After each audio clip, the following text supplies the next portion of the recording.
We learn to live and live to learn in what has turned out to be an unprecedented situation, an unprecedented pandemic, with history being written across the geography of Mother Earth. And a minor virus has created a major catastrophe, making each and every one of us rewind, rethink, reboot, reformat, reset, re-strategize before we rebuild a new future, a new normal in the world of education. They only say that the one thing that's constant in life is change. And the only thing certain in a pandemic is uncertainty. Now, progress necessitates change. However, all change does not lead to progress. And that's what makes the situation very unique and very unpredictable. It's brought to you by Ahead Education, a company that looks at education ahead. And I say with great pride, it's powered by one of India's better universities in the north, the IMS in Ghaziabad. As always, in our shows, we have a host of very, very high achievers in the field of education. Let's take a look at who they are in today's special show.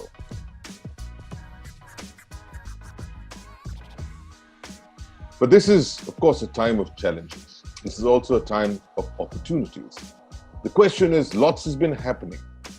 Lots will happen, and lots needs to happen, particularly if we want to reach a target of $10 trillion in our economy. Let's open up the conversation with our special keynote speaker, Professor Alok Pandey of IMS Ghaziabad. Thank you for joining us, sir. They say that 10 में बहुत दम होता है, 10 का दम, और 10 trillion में तो लगता है जरूरत से ज्यादा ही दम है. Is it possible to achieve it? If so, how, when, with what steps?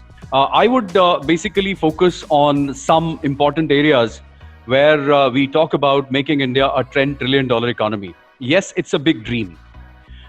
Probably if we grow at 8%, we may grow from 2019 at a level of 2.7 trillion to 2025, 5 trillion, probably by 2030, somewhere around 9 trillion. But if I look at the way we are going it, I'm not too happy about it. One of the most important reasons why India grew in the years of 50s and 60s and 70s was that we were not competing with the world. We were collaborating. How did we create IITs and IIMs? We created them not by competing with them on global rankings. We created IITs and IIMs in close collaboration with large number of international institutions. Probably initially we started with American institutions. And we had all the 3 IITs, 4 IITs initially, and the IIMs in collaboration with renowned institutions who themselves were ideologically very strong and with very strong intellectual capital. They trained our teachers not just in India, they trained teachers from Africa. They trained teachers from all across the world, from Singapore. Under Lee Kuan Yew, Singapore also had a collaborative association. Countries from Middle East. Now that collaborative spirit also went to agriculture. M.S. Swaminathan, the father of Green Revolution in India, met Norman Borlaug for the first time when he was a PhD scholar. And he was doing a research on memory of potatoes. And Norman Borlaug was very interested in meeting this young man. Later on, with Norman Borlaug and with the advanced breeds of wheat in India, India reached from 10 million tons of production of wheat in 1960, which it had attained after 4,000 years of civilization, to almost 20 trillion tons by 1968 or by 1970. Let me tell you, there is only one way people grow. When they find out their strengths and they provide support to the weak, and they find out their weaknesses and seek support from the strong. There's nothing wrong in it. The world is one family. First of all, are we looking at this number, 10 trillion, as a number itself. Obviously, the moment we look at it as a number, then there is the possibility of hits and misses. There is also a question of how long will it take to complete this journey of going up to $10 trillion. And then finally, the question is, how do we do it, and whether it is at all worth doing it at the cost of so many other things. But if this $10 trillion economy is merely a symbol of making a better India and more inclusive India, and in India where entitlements are not only cherished, but they are given and deliveries are sought in a manner that nobody has to go that extra mile to bribe somebody, do some kind of a corruption to get certain delivery. It's very, very tough to get it within a time span, but we can get it as we have a labor surplus economy. Everybody knows that India is a labor surplus economy. So if we work on our strongest point, right? If we work on our strongest point and we can, make a good capital, human capital formation out of our labor surplus economy, so definitely we can achieve this target. But as we all know that our education system is not, doing well. There are so many issues, there are so many challenges, like in engineering education system, medical education system, and conventional education system. So for that, we need to work upon our educational policies first of all, so that we can use our youth and we can make a good human capital formation for our nation, so that we can use such kind of skills for betterment of our country. Now the countries are becoming more protectionist, and apart from that, there is a problem of technological change also taking place very fast, and we are getting this problem of artificial intelligence, and so that can also create a great challenge to our success story in IT. Apart from these things, what I want to say is that now, if you want to achieve a high growth and transform the labor force from agriculture to industry, human capital plays a very important role. As mentioned in the previous speakers, here the human capital requires a lot of changes. It's no longer having more schools and more degrees. Education has to become more adaptable to the changing technology and changing organization. It has to be education. No doubt the path is very difficult, but the Indian economy has a potential to achieve it. The question is that how we can achieve it. Now, in the present time, the whole world is facing the challenge that is imposed by the COVID-19 pandemic, and the target of becoming $5 trillion economy by 2024 and $10 trillion economy by 2030-32 before COVID-19. So the crisis led by COVID-19 is beyond out of control, and this is likely to result in the contraction in all our economic activities of the world economies. And according to the World Bank, India needs to create 8.5 million jobs annually to achieve these growth targets. We also need to focus on growth in consumption, increase in public spending, in infrastructure, especially in the rural infrastructure, to optimize the market potential of non-urban India. We know that there are many challenges which are standing, in the progress of our country. And if the economy has to survive and sustain, it will have to give due weightage to many things, like starting from incubation of the startups. Then moving on to, along with the agricultural background which our country possesses, the kind of agricultural boost which is needed is not given due weightage as of now. So along with agriculture, the manufacturing sector has to be, given a thrust. Coming with the service sector, they all really needed to be given a boost. And my viewpoint, if we talk about, I firmly believe on the concept of PPP, that is public-private partnership. I really wonder on the valuation system wherein a student gets 10 out of 10 or 100 out of 100. It means that we didn't find, evaluator did not find even a single loophole in the answer sheet. And marks will definitely take a students to the interview hall, but it is only the knowledge which brings him the job. And why we are lacking behind today is majority of the students do not have the basic knowledge of their field. So education system has to be tightened, and transparency should be there in every aspect. First thing what we need to actually focus is on goal setting, like when we want to achieve this. Is it on 2030 or 2034? And then we have to see how we can bridge the gap. Because we are trying to set a goal which is going to be a kind of a challenge to people who are going to lead it.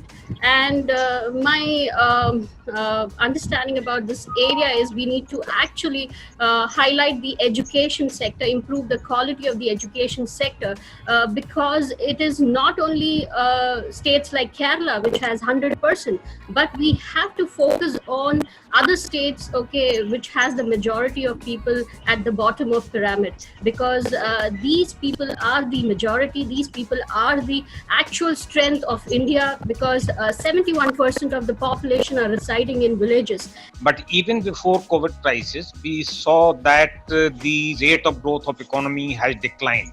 It was continuously declining every quarter, from 7 to coming down to 6, 5, like that, and so on. And there are several regions, like we have discussed these things earlier also, and the effect of demonetization, effect of GST implementation, and so on. Those were the primary reasons why the growth rate declined to that level. But that is a past story. Things have changed, completely changed now. Now, all those earlier numbers don't really make much sense, any meaning.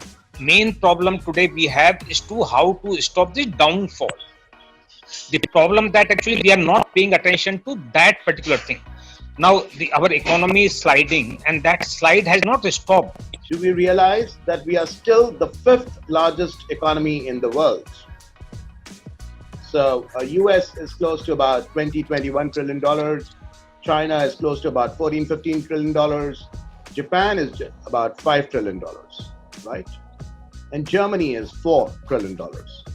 So though we are 5th on, let's say, nominal terms, we are 3rd on purchasing power parity. Now, having said that, where are we on per capita GDP ranking? On per capita GDP ranking, on nominal terms, we are at 139th position in the world, as against 5th on a national income basis. So what does this show? This only shows that on a 1.3 billion population, 130 crores of population that we have, and 70% or 67.7% to be precise, of the population living in rural India. So when we talk of inclusion and we talk of financial inclusion is extremely, extremely important. Where? At the grassroots, at the bottom of the pyramid level. Today, when you find corporate India struggling with the fact that large part of the workforce, because of COVID, has had a reverse migration and gone back to the villages. The fact is, fine, they've gone back to the villages. Some of them will come back, but some of them might stay back. But are we doing enough in terms of ensuring that there is enough financial inclusiveness for them so that they can be enterprising, they can be entrepreneurs, they can come up with value-added products being in their own native places? In such a situation, having that target in mind is completely impossible. But what I believe, what the government should try to do at this point of time, and which this COVID-19 has also established, that the whole emphasis of the government policy and planning should be the health and education. Because whatever policies have been made, whether this government or the earlier government, there is little emphasis on human resource development.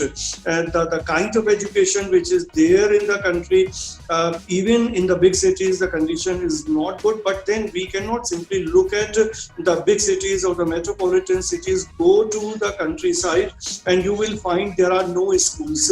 And what to say of the higher education, there are no education institutions at the primary and the secondary level. So we have to put emphasis on education if we want the economic development. If we do not have the human resource, if we do not have the properly educated and skilled manpowers, then obviously no development will be possible. The GDP will not increase. There will be thousands and thousands of people who might not be contributing towards the GDP growth and to country's economy. Business has to be made easy. It has to be encouraged at every single level. And that's where a lot of government policy decision making needs to come in and become far more liberal and open. We've also heard on that account. These are broadly what we've heard from voices of the industry, voices from the classrooms who've been teaching our young students in terms of education, and also voices from those that have seen the economy from very close quarters over several years and are still a little suspect about its progress. So we've had a bit of negatives, a bit of positives, but overall, we've had a 360-degree coverage on what the economy looks like at this point of time. Now, we'll take a quick break, and after which, we'll get the team of IMS to guide us through what we can expect as the path forward for that 10 trillion. In just a moment, stay with us.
Welcome back to our ongoing coverage on the $10 trillion economy. Is it possible? If it's possible, how soon would it be? Is it possible? And more importantly, how? And now it's time to take an observation check from our team at IMS, who've been doing a stupendous job day in and day out on trying to open the minds of our young students to look at life with the perspective of a future which will enable progress which is cumulative, progress which is enhanced, and progress which is sustainable to ensure that the targets set out by the leaders of this country can be met sooner than later. And since last year, the economy was growing at 7.5% around. Now this year it has gone down to almost 4 to 5% due to this unprecedented pandemic throughout the globe. Now looking at this number, now to achieve the $10 trillion economy, we must grow, our GDP must grow more than 7.5 to 8.5% every year. Now we need to be very realistic. As Dr. Nandini said, that this is just a number. This is just a number we are emphasizing at the cost of so many factors which we are outrightly ignoring them.